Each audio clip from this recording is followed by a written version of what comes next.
আমরা সেই নির্দেশ মেনে চলবো। এহসানুল হক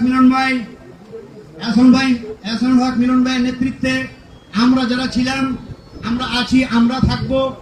আর যারা হাইব্রিড, আমরা হাইব্রিডকে অনেকে দল বাড়ি করার জন্য আমরা কিন্তু বুকে টেনে নিচ্ছি, এটা আমাদের কাম্য নয়। এটাকে দৃষ্টি আকর্ষণ করার জন্য মিলন ভাইকে অনুরোধ করছি, আপনি এগুলা বিষয় দেখবেন। আর আমাদের থানা কমিটির সভাপতি আছে, উনি তো দেখবেন ইনশাআল্লাহ, আলহামদুলিল্লাহ। উনি খুব খুব সচেতন ব্যক্তি। আপনারা, আমি আমার বক্তব্য দীর্ঘায়িত করব না, আপনাদের মূল্যবান সময় নষ্ট করব না। আসসালামু আলাইকুম রহমতুল্লাহি ওয়া বারাকাতুহু।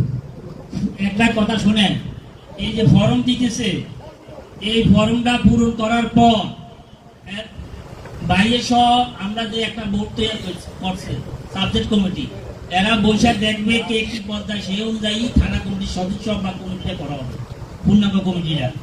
আর আমরা আরেকটা সিদ্ধান্ত নিয়েছি, সেটা হলো নামমাত্র ইয়াতে এই ফর্মের সাথে রেজিস্ট্রেশন ফি আমরা 200 টাকা দিচ্ছি। হ্যাঁ, আমরা প্রথম 500 টাকা করছি, আর নাই বুঝে দরকার নাই।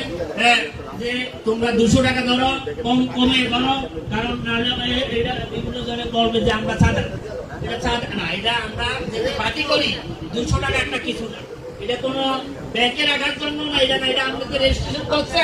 হ্যাঁ, এটা একটা আমরা দায়িত্ব থেকে আমরা সবাই এই ফর্মের সাথে পূরণ করিয়া সাথে যার কাছে জমা দিবেন তো 200 টাকা করে দিয়ে দেবেন।